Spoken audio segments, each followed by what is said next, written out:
day, everyone. A warm welcome to all our viewers. We are glad that you are joining us with LA Sunshine, brought to you by Fin TV Los Angeles. We are coming to you from Walter J. Towers here in Los Angeles, California. Today at our studio, we have a vibrant and a vivacious personality. We all know her, Thaminie Perera, the greatest pianist. Thaminie, we are so happy to have you here in our studio this morning. Thank you, Saji. I am so grateful to be here. I am also honored, and I am very grateful to Dr. Walter Jai Singha, Aisha Jai Singha, and the whole team that works in the Sri Lanka International Foundation for this fantastic opportunity. And also I want to mention Dee. Thank you, Dee. And Saji, thank you. It's a joy to be here. You're welcome. And I am honored. Thank you. Yes, so we have you here in the studio, and the only thing we are missing is the piano. The piano.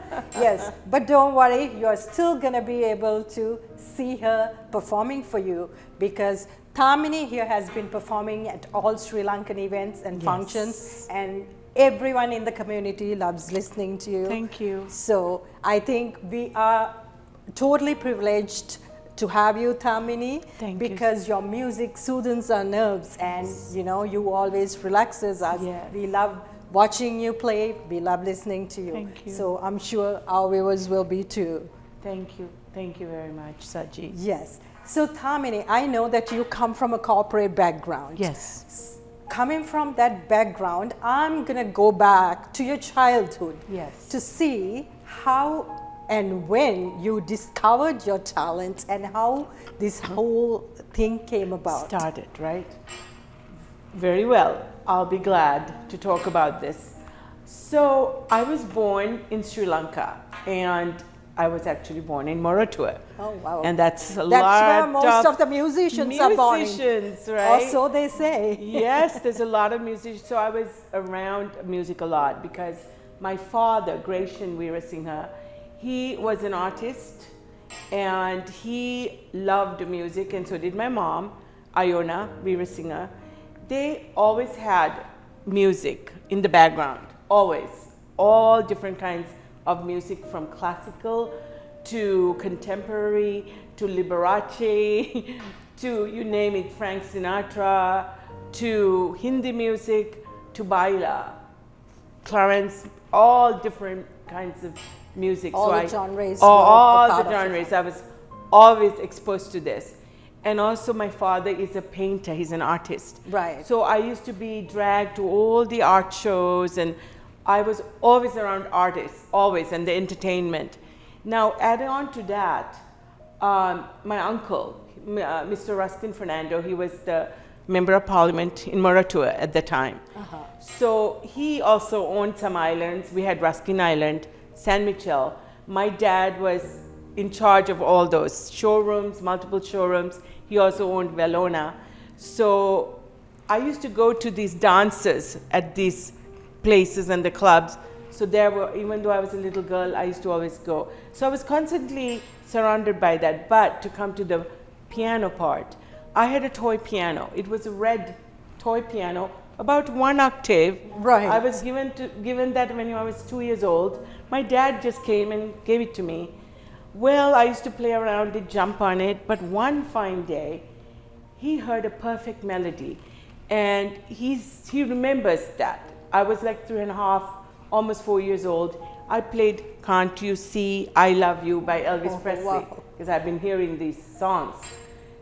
That was it. He knew right away because it was perfect pitch according to him. Right. From there on, they put me into piano lessons. 4 years old. He said, you're going to not only learn to play by ear, you're going to learn the proper way, learn how to read music. So I was thrown into classical piano, and I qualified the very strict disciplined Royal College of Music, and have certification from Trinity College of Music. So that's where it all began. And then also I was thrown into different competitions, famous competitions in Sri Lanka. always placed first, Right. even though, I was still a little girl. Right. 7, 8 years old. My name would be plastered in the front pages of Observer. So you started young, and I obviously, started young, exactly. I started young, and I was very much exposed to this artist world, even right, from exactly. a tiny. It came from your family. It's so from you my had family. it. My dad's brothers and sisters are also artists in their own way. Right. So, around it all the time, sculptures, painting, music. So that's where it started, It all the began. beginning. So as you were schooling in Sri Lanka, how was the exposure you got in your own school? Like, I'm sure Exactly. as a young pianist back then, everybody would have been delighted to see you perform Yes. at school assemblies, school functions, events. I'm sure that laid the foundation for you to get to where you are here today. Yes. So how did that work out? Yes, so I went to Holy Family Convent, Bambalapitiya. Okay. From the little kindergarten all the way up to 6th grade until I left Sri Lanka in 1972 to come to Los Angeles. And of course, my name is plastered all over the newspapers, and everybody knew there that I was playing, and I would take part in some of the events The or school the chapel. competitions. I'd play some hymns. And so it was really wonderful because I was to take part in the drama over there.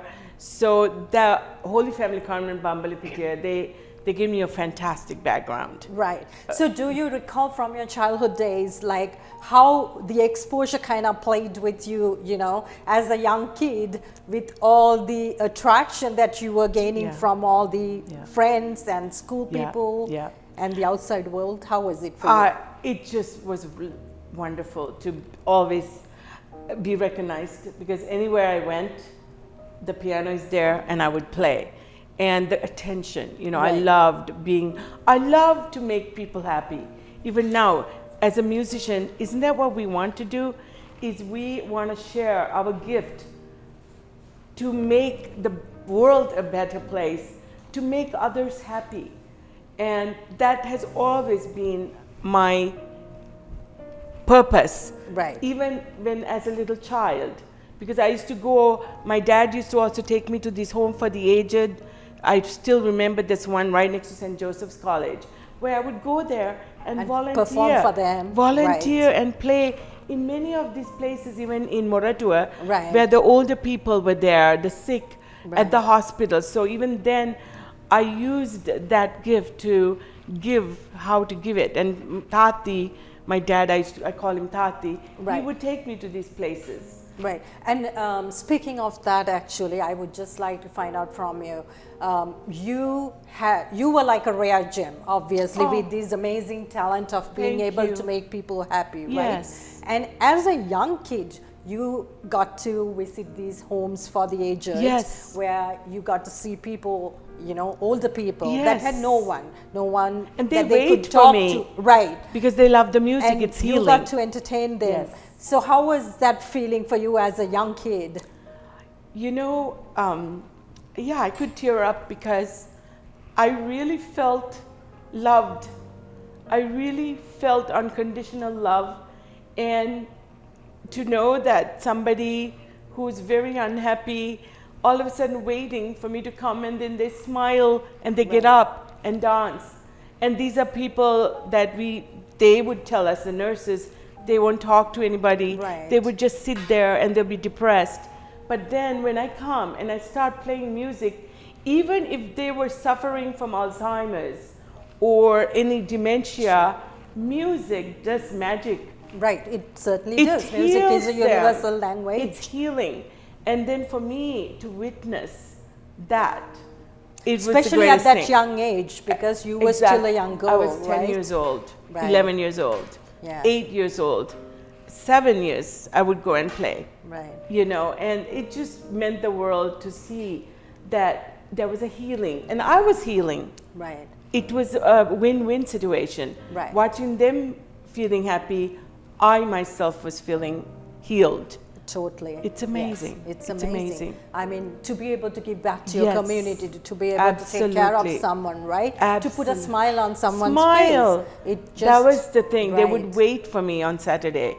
They Right. wait on the veranda you know? Yes. That is wonderful. The welcoming. Right. And the love, unconditional love. Totally. Yeah. And then music itself is so soothing. Yes. So what you bring to the world, what you bring to us, you Yes. know, the piano music, it's so relaxing. Thank you. And it helps everyone, Yes. you know, get to a completely different level. Yes. Because we are on our day-to-day life, we are Yes. literally like running a rat race Absolutely. where we all need to sit and relax a Yes. little bit, take in that music, enjoy.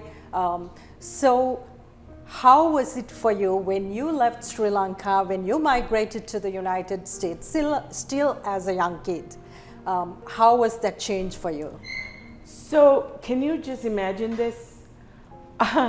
Coming from Sri Lanka, and I actually was in, my dad put me in the English medium, but I only had 1 year of training Right. in the English medium because he knew we were coming. So all that time before, I was in the Sinhala medium. In Sri Lanka, we have different Right, mediums, mediums you know, in in the the schools. schools. Tamil, Sinhala, and Right. the English. So mostly the English is the burger, right? The British Right. mix and stuff like that. So I was a fantastic, I was good in Sinhalese. I used to write stories about the rain, and all of a sudden 1 year I'm in the English medium. So I had to really Like, get to speed. up your game because Yeah, you were migrating. Yeah. Elocution, I was Yes. sent to elocution classes, learning how to pronounce the English words to the top elocution teachers. So coming from a world of Sri Lanka and then being thrown right into A a different Western world, right. world, leaving all the relatives behind, leaving all the friends and family, because I had a lot of, my dad had like 9 brothers and sisters. Right. I'm an So only that's a, child. I was very like, close pretty to large them. family. Taken, and my uncle Neville Weerasinghe is the one that sponsored us. He was married to Miss Sri Lanka Ranjini Salvanayagam. So they came over here Right. way back in the 60s. So they, you know, sponsored us, and it was hard. I remember the first Christmas, I didn't want to come out of the bedroom because I was missing everybody. Everybody. It was a whole new world, and being thrown to a school with all English and a whole different culture. It makes you resilient. It Right. made me resilient is what it did. Right. Okay? Yes. And also my mom and dad too. My dad is a Roman Catholic, my mom was a Methodist. So right within that there are differences. So I grew up in this kind of environment. I was challenged, and I love to change because life never stays the same.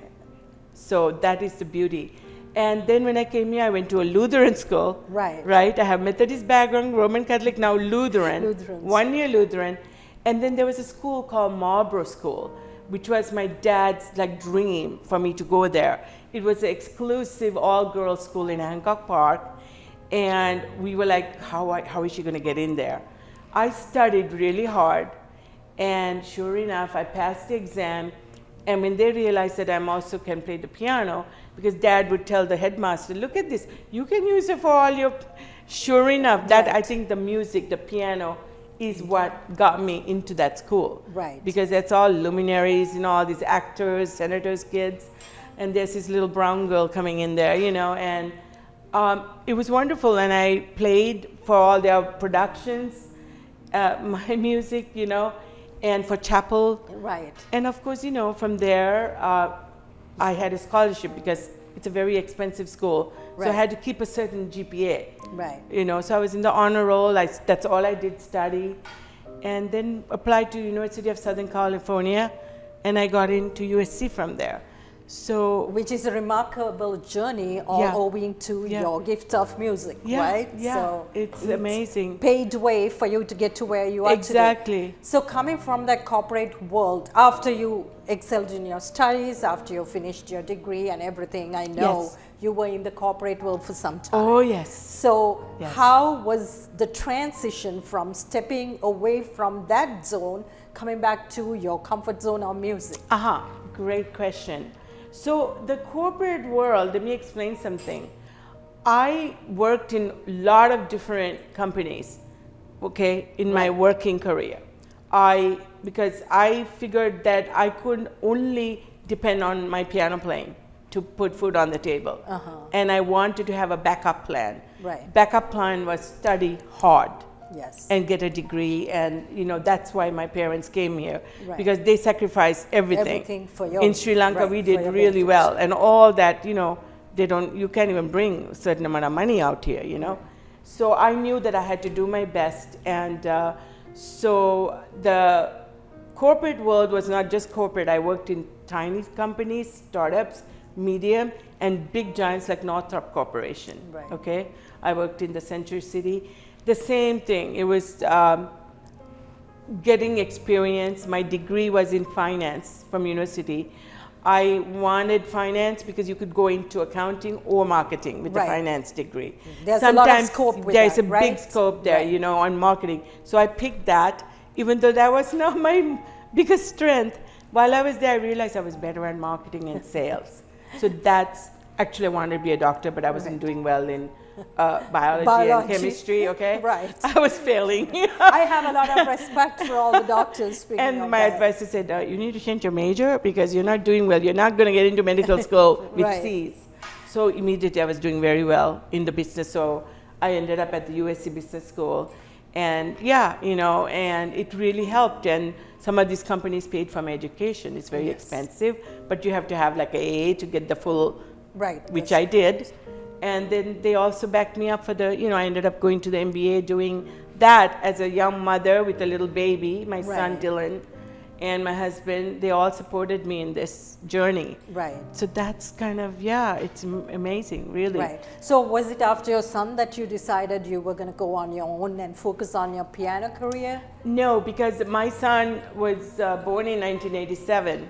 So, and I was still in the middle of working, Right. doing all this work and everything like that. But what I think I need to mention this, St. Jude Medical, that is a device company, they Right. they They make do a lot of medical cancer devices. research, right. They do all kinds, and that's where I get a lot of background, because I started as a accountant and went into analyst. Every 2 years I was getting promoted because I worked hard. And I really wanted to be in marketing. So my son was still young, and I was going to school at night in whole bit. And it was very rewarding because that company, I went all over USA, right? I stayed in the best of the best hotels because once I was in marketing, they put us up in Ritz-Carlton. Maybe that's why Ritz-Carltons are my favorite. And all over, Sweden, you name it, Paris, we got to travel to a lot of symposiums. And all over USA, and that gave me a lot of background. Right, and exposure to and all working this. with electrophysiologists, and we're talking the best in the world. Right. Heart failure specialists, cardiologists, being in operating theaters with these surgeons, and what an experience. Right. Yeah. And then it came to a point where I really felt like music is calling me. You know how Right. in the night. So how did that happen? I mean, how did you suddenly feel like there's my calling? I need to listen to my heart Exactly. and make music come out. I tell you, everything happens for a reason. Because at that time, marketing moving to Texas. Okay. So, and I was in marketing, and Texas was, my family, it wasn't an option, right? So what I decided was, then I'm going to step down. Right. I'm going to step down and reevaluate. Do I want to go back to corporate, or do I want to do my own thing? Yes. I had no idea what this own thing is going to be, okay? Right. But it gave me time because I had a beautiful, they gave me like a executive package for like a 1 year of payment, and it was wonderful. Treated me great. I still had access to the building and everything.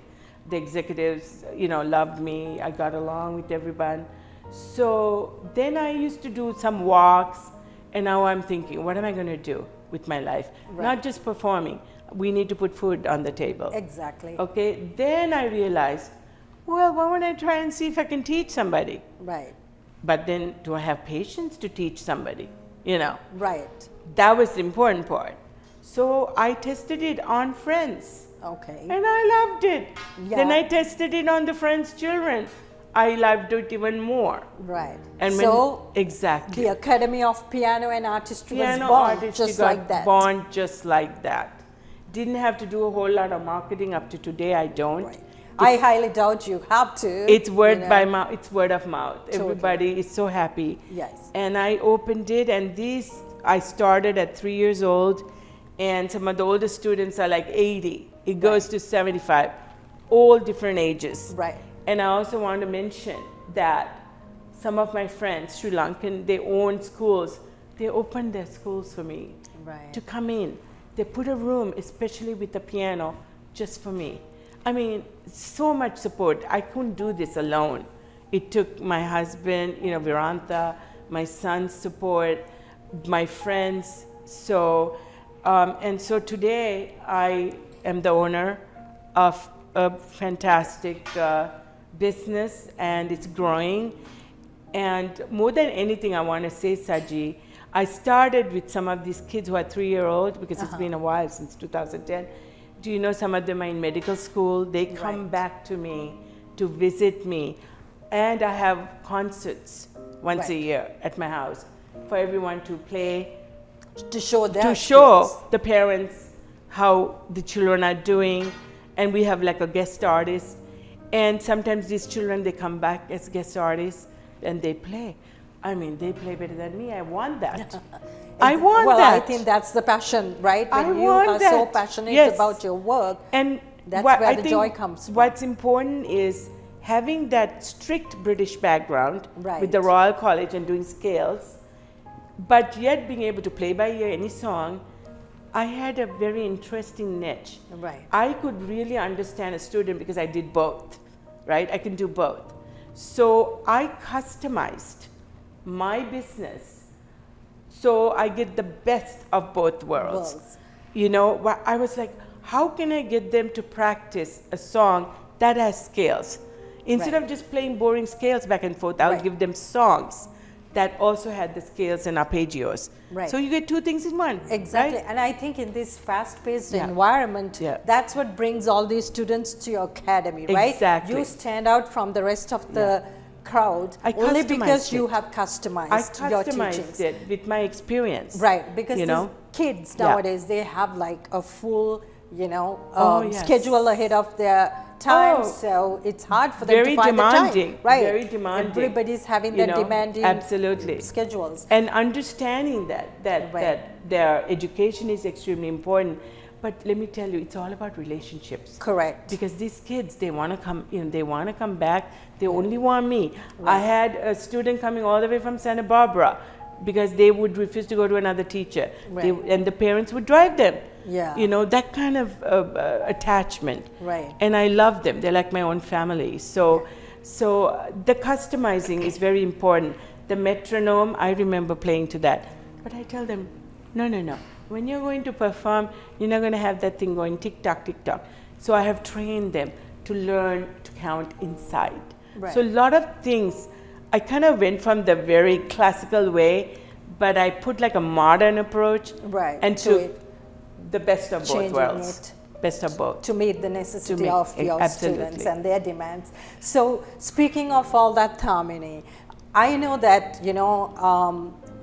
when it comes to the world of pianos and playing the piano, as a pianist, the skill set is somewhat different too, and especially the disciplining that comes with that is somewhat different to playing the other instruments. I mean, not to say you don't need to be disciplined to play any other instrument, but this comes with a special skill set, right? Yes. So how has it been for you? I mean, what are some of the characteristics that you may have learned as a pianist that you are able to incorporate to your day-to-day life nowadays? How is it working? Okay, well, patience. Right, that is key. Okay.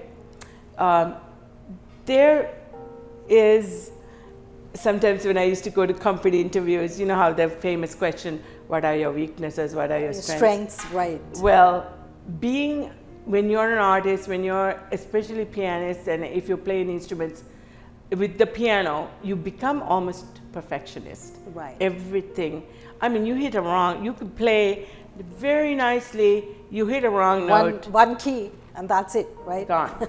So I instill this on my students. Right. Okay, one of the things I tell them is, you never start a song and you cannot play a wrong note. You cannot play a wrong note at the end, Right. because they remember that, and that's all they'll remember. Yes. Maybe in the middle you can, nobody will know, but never start a song, never end it. Discipline. Right. Discipline, patience. Even sometimes when I'm taping my own YouTube videos, I'm going to let you guys know. Right. I'm vulnerable because you play it over and over. I mean, we practice. Classical songs, we got to practice 3 hours at least a day. Right. Okay, my playing by ear, that just comes, I don't know from where. I sit at the piano and the fingers go, muscle memory. That's like a gift from the universe. And people ask me, how do you do that? I said, I don't know. It's not, literally, it's not even me. Right. When I play by ear, but...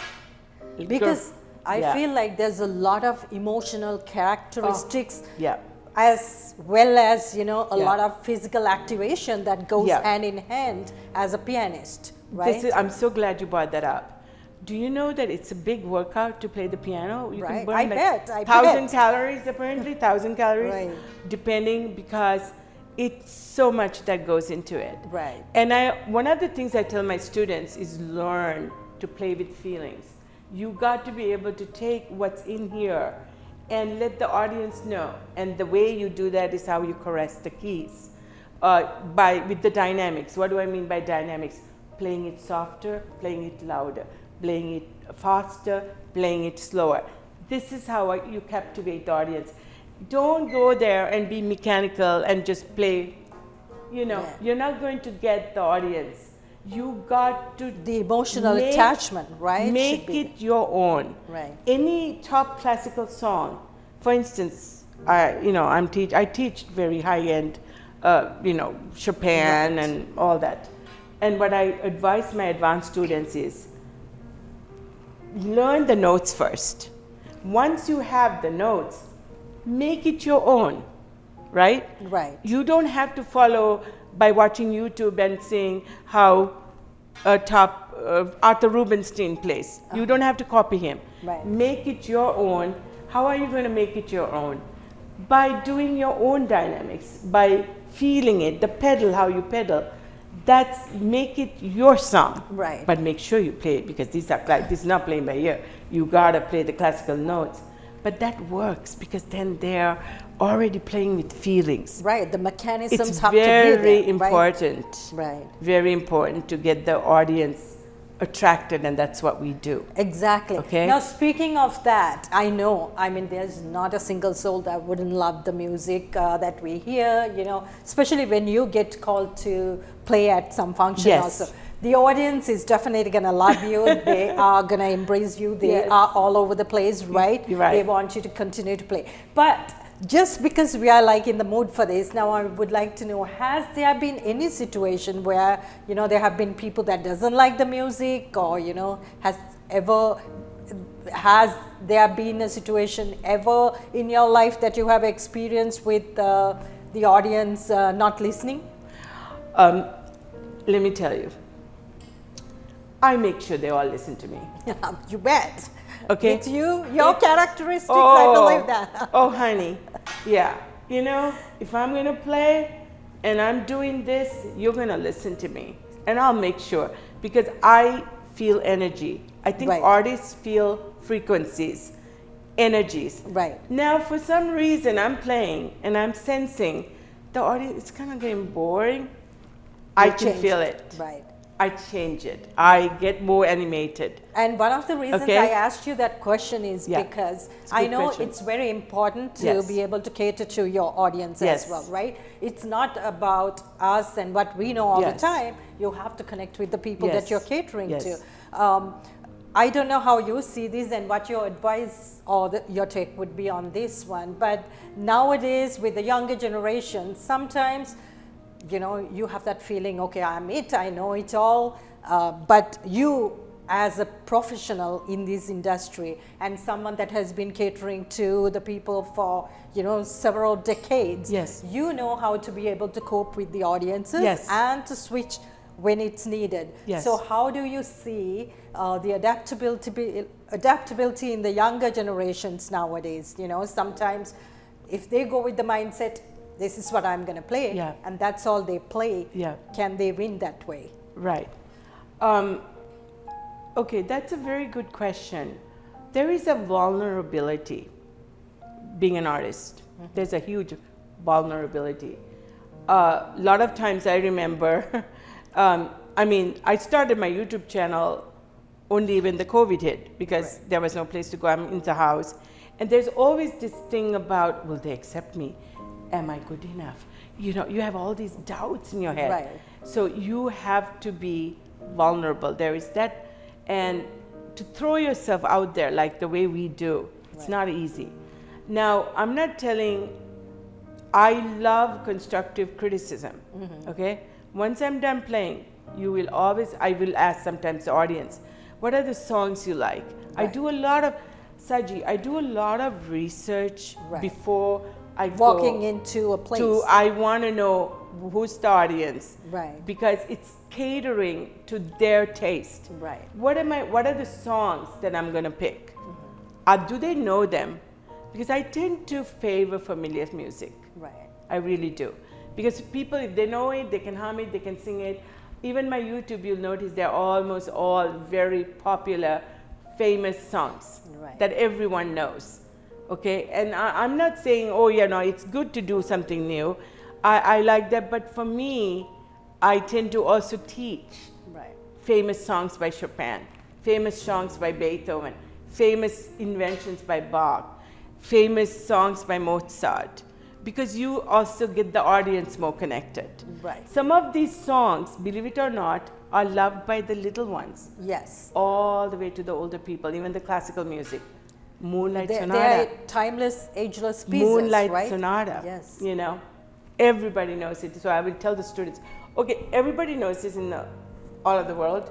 You can't make mistakes. You just have to have it. So the vulnerability, yes. The students, yes, there is. I've noticed that there is a little more arrogance in this new age because they are smarter than me on certain subjects. Right. I learn a lot from my students. I really honestly do. Right. I learn because I'm interested in their perspective, and they add some things. Exactly, like, because there's so much value that they bring to the table too, right? And I always bargain with them. I say, you know what, you do a Chopin, I'll let you learn a Katy Perry. You know, you do a Beethoven, I'll meet you on a video game song. That's a very interesting way, to keep it going. I'll meet you on a video game song, but you gotta do the Mozart, okay? Then you can do whatever you want. And that's another thing. This is important because theories, sometimes the parents are, oh, theory. Right. You know what? Let me tell you about theory because I had to do theory and draw. If I teach my students, and this is from experience, they know how to read music, they know how to do theory too. Yeah. You don't have to have a special class doing that because what I do is I tell them, write me a song, your own composition, and they love that. Right. So guess what? There goes the theory. They're putting their music, what they learn. They're composing. But they're doing theory at the same time, but yet it's their own song. Right. So you just have to find ways to keep them interested. Right. And exciting. Totally. Right? Yes. So Thaminie, I'm pretty mesmerized, by the passion that you showcase with your love for the piano. Yes. And for all our viewers and any young aspiring pianists out there, what are some of the life lessons that music has taught you? Okay, so there's so many, but one of the life lessons is to learn to be real. Right. Be real. Not perfect, there's a difference. Being authentic. Be authentic. Be transparent. Right. Okay? Because the audience can feel that when you're real. Exactly. They will read into you when you're phony. Right. And the camera picks every gesture. Right. So I always think to myself, even when I'm performing, Thaminie, be you, be real. How easy is that? Just be you. Right, because and That's your personality. Be you, right? that's one thing that I think we love about you and your performances Yes. when you are playing, Yeah. you know, for an audience, the way you are emotionally connected to what you're Yes, doing. absolutely. Because that attachment is key, Yeah. and also being connected with the Right. audience at the same time. Exactly. Just like you said, otherwise the audience real. can feel the disconnect. Yeah, right? and also that also, I mean, when you're playing for hundreds and hundreds of people, it's natural to Right. be a little nervous. Right. But if you go up there and if you're yourself and you're not trying to be somebody else, it's the easiest thing to do. So Right. the nervousness comes down. You're Right. not nervous anymore. Speaking of being nervous, Yes. has Thaminie ever had those moments in her life? Oh goodness, you know what, let me tell you. Of course. Right. I think all of us, you know, we look at the audience, we get up there, but here's the magic. Once I get up there and I sit at the piano, Piano. I hit a note, Right. I'm lost. You lost me. I'm in another realm. Right. I now focus the audience, I can feel their frequency, I can feel some frequency from up there too. It's a very spiritual Right. experience for me, Right. and it's amazing. It Right. really is.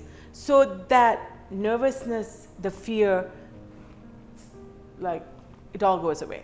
Right. It all goes away.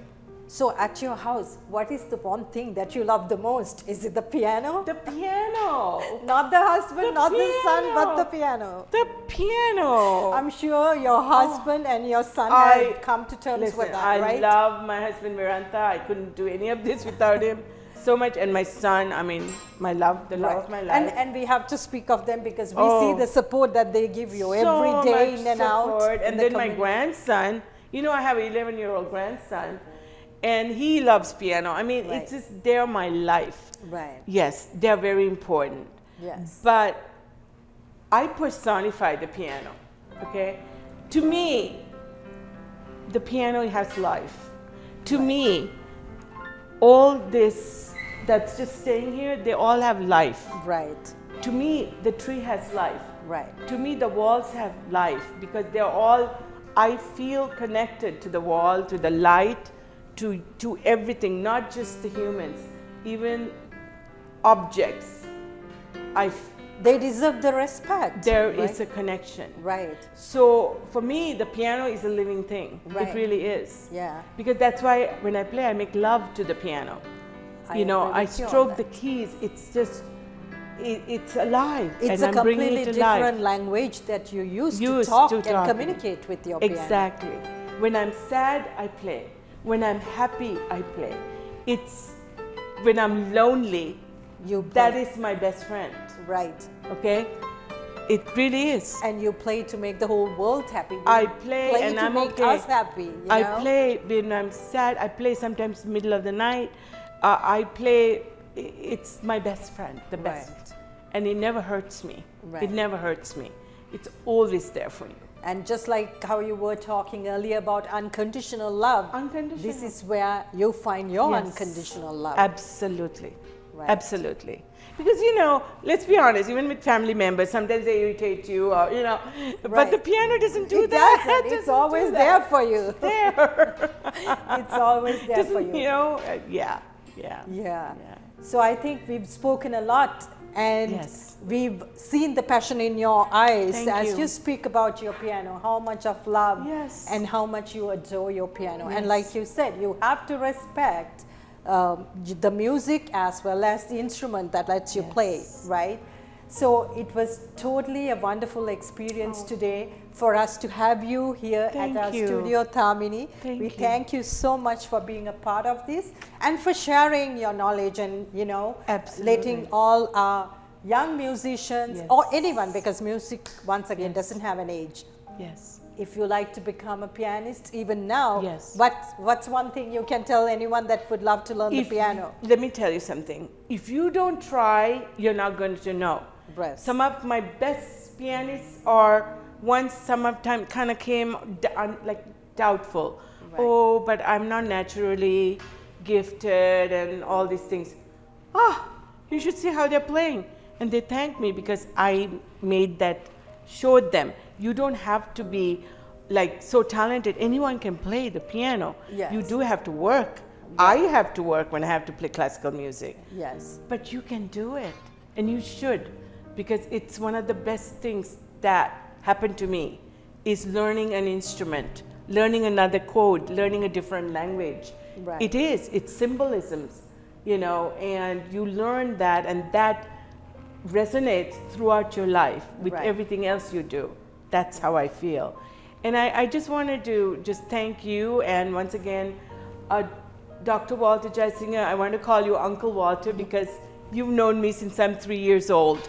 You and my dad, you guys are good friends, and I really, really appreciate this. He's, you know, giving this opportunity, and Right. thank you so much. Yes. For everything. Thank you. It was amazing speaking with you today, Thaminie, and thank you so much for all the valuable advices and the Yes. guidance you brought into our I studio, hope so. and for sharing your knowledge with all of us. Thank you. Thank you so Thank much. you. Thank you. And thank you to all our viewers for joining us Yes. today with LA Sunshine. We hope to see you again soon. Thank you.